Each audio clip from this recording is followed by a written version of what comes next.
नमस्कार प्यारे साथियों, स्वागत है आप सभी का। आज का ये जो सेशन रहेगा आप लोगों के लिए बेहतरीन खास सेशन रहेगा और इस सेशन के अंदर अपने बात करेंगे कि 2026 होगा, उसके अंदर आप लोगों के लिए कौन कौन सी भर्तियां आ सकती है, कौन कौन से आप लोगों के लिए वैकेंसी आ सकती है, उन सभी के ऊपर चर्चा करने वाले। क्या इनके अंदर कॉमन चीज़ें रहेगी, क्या हम सभी भर्तियों की एक साथ तैयारी कर सकते हैं? तो आ जाइए सभी, सेशन को लाइक कर दीजिए, शेयर कर दीजिए, चैनल को सब्सक्राइब कर लीजिए। थका हूं, हारा हूं, लड़ूंगा भी, जीतूंगा भी। आप लोग जब किसी भर्ती का एग्जाम देते हो, एग्जाम से पहले एक मन के अंदर ऐसा ही लगन होती है, मन के अंदर एक ऐसा भाव होता है कि हम इस भर्ती के अंदर सेलेक्ट होकर रहेंगे। लेकिन कई बार ऐसा मौका आता है कि हमारा सिलेक्शन नहीं हो पाता।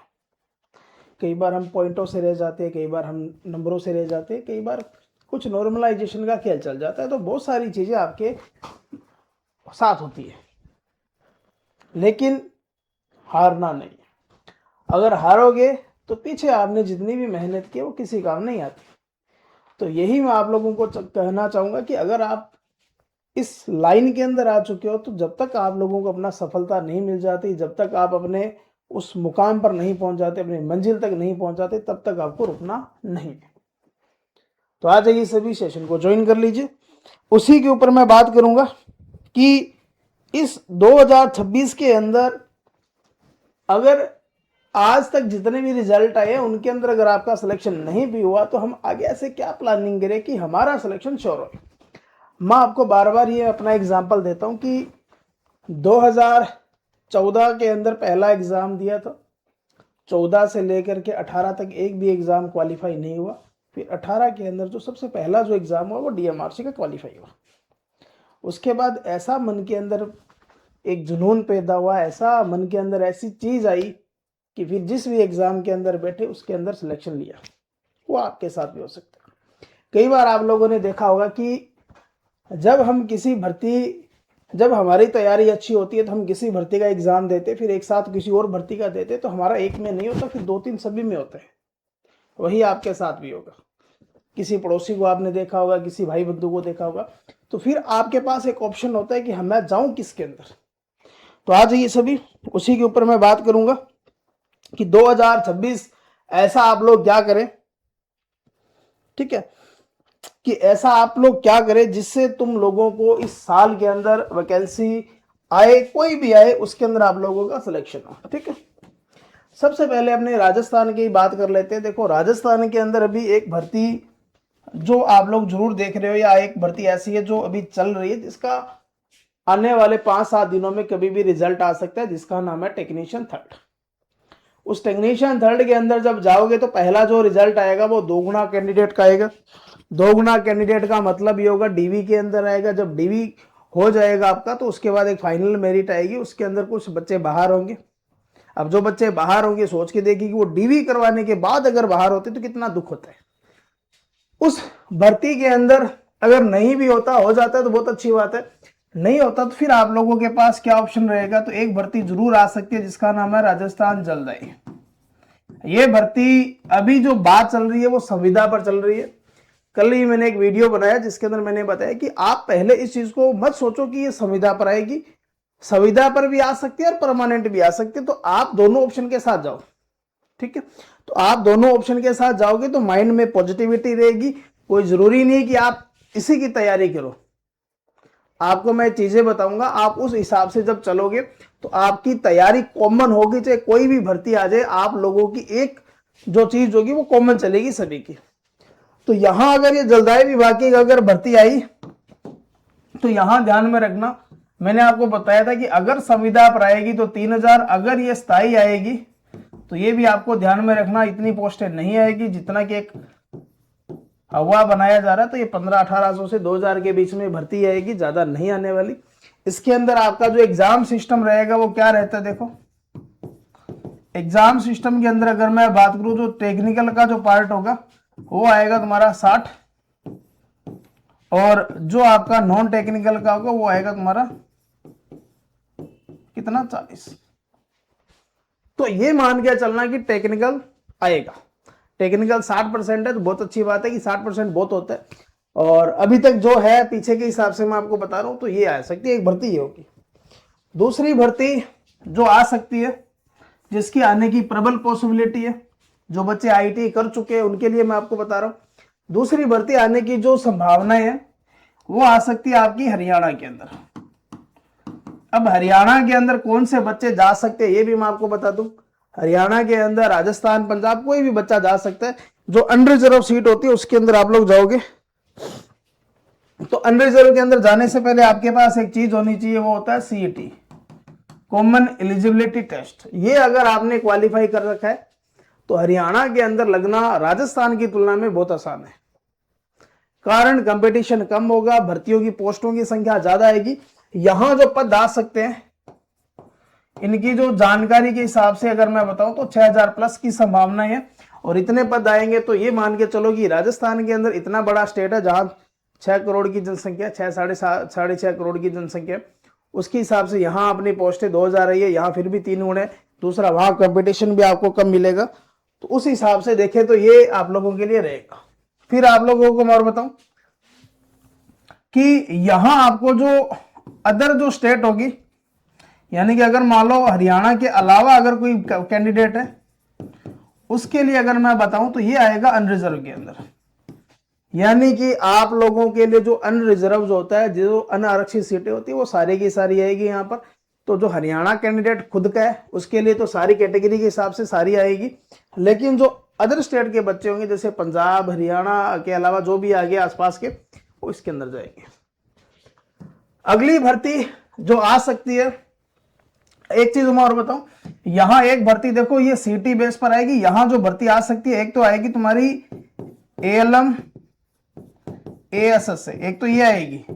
दूसरी भर्ती की जो संभावना है वो आईटी इंस्ट्रक्टर की है। ठीक है, आईटी इंस्ट्रक्टर की होगी। और आईटी इंस्ट्रक्टर के अंदर अगर मैं बात करूं तो यहां एक चीज आपको और चाहिए होगी, जिसको आप लोगों ने सभी को पता होगा, सीटीआई या सीटीआईएस। ठीक है, क्राफ्टमैन ट्रेनिंग इंस्टीट्यूट, या ये बोल सकते हो कि आपके पास जिस तरीके से आईटी होता है, जिस तरीके से आपने बीएड कर रखी होती है टीचिंग के लिए, तो यहाँ आईटी में टीचर अगर लगना चाहते हो तो ये आपके पास होना जरूरी है। तो ये एक भर्ती और आएगी, और यहाँ भी पोस्टों की संख्या 1500-2000 के बीच में संभावना है। ठीक है, तो ये भी एक अच्छी भर्ती है। जिन बच्चों का सीटी क्वालिफाई है, यहाँ भी कंपटीशन कम होगा, यहाँ तो और कम होगा। कारण एक तो आपके पास ये हो जाएगा, प्लस आपका एक्सपीरियंस आ जाएगा, तो ये भी एक अच्छी पोस्ट है। फिर अगली जो है वो आएगी एमपी। ये एमपी के अंदर कभी भी नोटिफिकेशन जारी हो सकता है। ये भी आपका आएगा लाइन असिस्टेंट, और एक आएगा टीए, टेक्निकल असिस्टेंट। ठीक है, लाइन अटेंडेंट और टेक्निकल असिस्टेंट, ये 2 पदों के लिए भर्ती आ सकती है। और यहाँ भी पोस्टों की संख्या ठीक ठाक रहेगी। ठीक है, ये भी लमसम मान के चलो कि 2000 के आसपास की संभावना है इसकी भी। और यहाँ भी अगर आप लोग देखें तो 10th प्लस आपका आईटीआई होगा। ठीक है, और एक चीज मैं आपको बता दूं कि यहाँ जो एग्जाम का पैटर्न जो रहता है, तो यहाँ आपका 70 जो होगा वो टेक्निकल होगा। फिर 20 नंबर के अंदर आपका आएगा सामान्य ज्ञान, हरियाणा का आएगा, साइंस आएगी, मैथ आएगी और रीजनिंग आएगी। 5-5% भी डिवाइड करते हो तो ये भी अगर आप लोग देख सकते हो, और 10% आएंगे आपके कंप्यूटर के। तो ये इसका एग्जाम पैटर्न रहेगा। जो राजस्थान वाली भर्ती थी जिसके अंदर 60% आपका टेक्निकल है, यहाँ 70% टेक्निकल है। और यहाँ भी अगर मैं बात करूं तो यहाँ भी अगर एग्जाम पैटर्न के बारे में अगर अपने बात करें तो यहाँ भी लमसम टेक्निकल का जो परसेंटेज है वो 70 है, बाकी नॉन टेक्निकल होगा वो आपका लमसम 30% होगा। फिर और भर्ती कौन सी आ सकती है? ठीक है, और भर्ती जिसके अंदर टेक्निकल होता है, ये मैं बता रहा हूं। और भर्ती अभी जो आई है आपकी आरआरबी एएलपी 2026, शॉर्ट नोटिस आ चुके हैं। 11,000 प्लस पोस्टें। ठीक है, पदों की संख्या 11,000 प्लस है। ठीक है, ये तो आपको पता ही है। अब इसके अंदर जो मेन समस्या क्या आती है कि सीबीटी 1 की समस्या आती है। सीबीटी 1 के अंदर क्या आता है कि पूरा टॉप का जो पार्ट है वो पूरा का पूरा नॉन टेक्निकल है। तो अगर कोई रेलवे के अंदर कनेक्टेड है तो उसके लिए फायदा करेगी, वरना जो दूसरी सीधी टेक्निकल भर्ती की तैयारी करे उसके लिए ये भर्ती काम की नहीं है। कारण वो CBT 1 में ही बाहर हो जाते हैं। तो ये भर्ती थोड़ी सी मैं ये मानूंगा कि जो CBT 1 चलती है, फिर आपका CBT 2 चलेगा, फिर आपका CBT 2। भर्ती का प्रोसेस लंबा है, भर्ती लंबी भी है, लंबी खींचेगी भी, फार्मों की संख्या भी ज्यादा होती है, और जब लंबी खींचती है तो तैयारी CBT 1 में अच्छी हुई, CBT 2 में अच्छी नहीं, तो फिर खत्म गाड़ी। CBT 1 CBT 2 अच्छा गया, CBT 3 खराब गया तो फिर खत्म गाड़ी। तीनों अच्छे गए, मेडिकल खराब गया तो फिर खत्म गाड़ी। तो रेलवे का जो मेडिकल होता है वो बढ़िया होता है, और आपको लोको पायलट बनोगे तो एक और भी अच्छा होगा।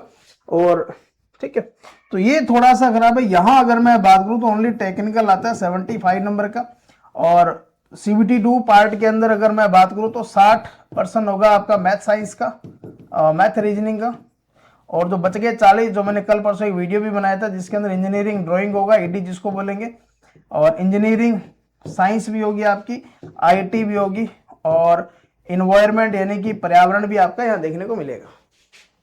और CBT 1 math reasoning GK science होता है, यहाँ आपका एप्टीट्यूड साइको आता है। तो ये प्रोसेस भी लंबा है, तो इसके ऊपर अगर आप लगातार काफी समय से पहले से तैयारी करो तो इस भर्ती के लिए आप लोग एलिजिबल हो गए, या मतलब फायदा करेगा तुमको। या अगर आपके पास समय है 2 साल 1 साल, क्योंकि 1 साल में इसकी पार पड़नी मुश्किल है, अगर लगातार बढ़िया तैयारी करोगे तो फायदा करेगी, क्योंकि रेलवे के साथ साथ NTPC ग्रुप डी टेक्नीशियन वो सारा मैथ रीजनिंग जीके साइंस सभी में आता है, तो वो तैयारी कॉमन हो जाती है एक प्रकार से। अगली भर्ती जो आ सकती है वो आ सकती है हिमाचल के अंदर, ठीक है। इस हिमाचल की अगर मैं बात करूं तो यहां आपके पास अलग अलग भर्तियां आती है, टीमेट हो गया, पावर हाउस इलेक्ट्रीशियन हो गया, फिर आपका इलेक्ट्रीशियन हो गया, लाइनमैन हो गया, तो ये अलग अलग पोस्टों के लिए आती है।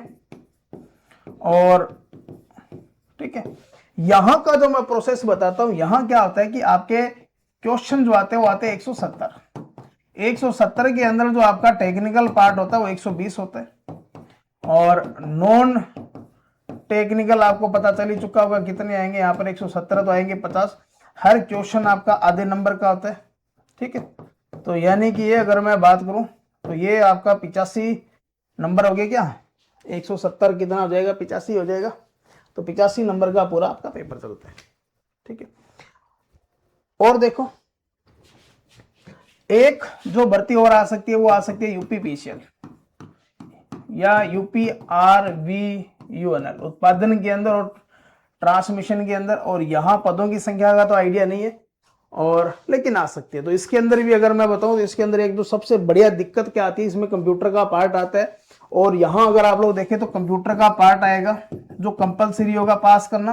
50 क्वेश्चन आते हैं, 25 मिनिमम आपको करने पड़ेंगे, और फिर यहां जो आपके आएंगे 150 क्वेश्चन आएंगे टेक्निकल, तो ये, और 50 क्वेश्चन आएंगे आपका नॉन टेक्निकल। 3 घंटे का ये पेपर होता है, इसका क्वालिफाई या ओनली नीचे वाले के नंबर जुड़ते हैं। अगर इन सारों को अगर आप लोग थोड़ा सा ध्यान से देखें तो एक कॉमन चीज आपके माइंड में चल रही होगी कि यहां एक चीज जो कॉमन है वो है टेक्निकल, दूसरा math science, math reasoning sorry. तो जो अदर स्टेट की भर्तियों के हिसाब से अगर मैं देखूं तो टेक्निकल प्लस मैथ्स रीजनिंग, और राजस्थान की भर्ती के हिसाब से देखूं तो टेक्निकल प्लस राजस्थान जीके, ये दो एक ऐसे सब्जेक्ट है जहां अगर तुम्हारी तैयारी अच्छी है तो फिर तुम पार घाल सकते हो। तो भर्ती कोई ना कोई आती रहती है। और एक चीज मैं अगर बताऊं, सेंट्रल लेवल पर अगर आप लोग देखें तो आपने देखा होगा इसरो की आती रहती है, नेवी ट्रेड्समैन की आती रहती है, DRDO का भी आपको पता है कि CBT 1 होगा, 26 या 23 तारीख को एग्जाम है, फिर CBT 2 आएगा, फिर इसका स्किल टेस्ट आएगा। इसरो में भी आपको पता है स्किल टेस्ट होता है। तो ये कुछ भर्तियां ऐसी है जहां आपको मतलब भर्ती जो है वो एक अचानक से आती है, ये नहीं है कि प्री प्लानिंग होती है कि अब DRDO की भर्ती आई तो इतना वो नहीं था, अचानक है। इसरो की तो आपको पता है कि सतीश धवन स्पेस सेंटर होता है, वहां आता है, विक्रम साराभाई में आता है, स्पेस एरोनॉटिक्स सेंटर SSC में आता है, NRSC के अंदर आता है। तो वो 4-5 है, वहां हर साल एक एक में भर्ती जरूर देखने को मिलती है। लेकिन वहां इसरो में सबसे बड़ी समस्या क्या होती है कि पेपर थोड़ा इजी आता है, मेरिट हाई जाती है, पोस्टों की संख्या कम होती है। तो अगर आप 2026 में जा रहे हो, टेक्निकल को अच्छा पकड़ लो।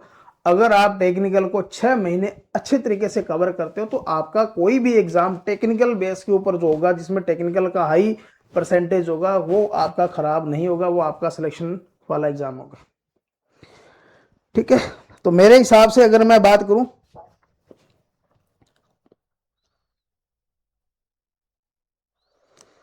ठीक है, किताबें अपनी सारी अच्छी है, किताबों में कोई कमी नहीं छोड़ी उन्होंने, और उम्मीद तो यही करते हैं कि आप लोगों को जो मैंने करवाया है जितना भी चीज़ें जो भी है, तो वो आप लोगों के हिसाब से है, आप लोगों के वर्तमान पेपरों के स्टैंडर्ड के हिसाब से, और हर चीज़ का आप लोगों को मटेरियल मिलेगा।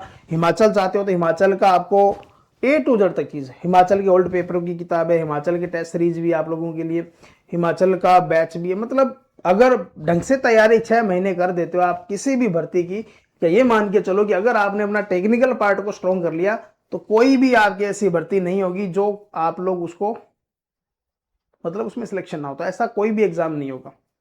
अगर आपके पास मेरी कोई भी किताब है, जैसे मैं एक बिजली उठाता हूँ, इस किताब के अगर पीछे देखोगे तो वो एग्जाम है जहां हमने सिलेक्शन लिए है।